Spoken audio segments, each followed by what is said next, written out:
guys, dumating na yung aking in-order.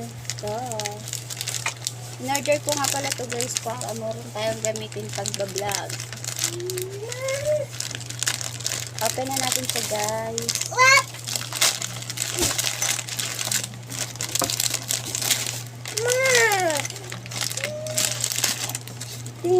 Ito nga pala yun.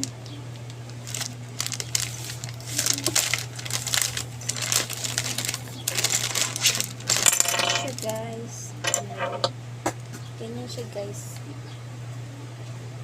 Pag magbibideo tayo, ayan, diba? Mana kaya eh?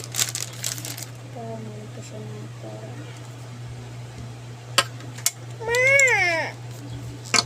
Ay naku, ang kulit na itong maliit na to. So guys, yung iba niya.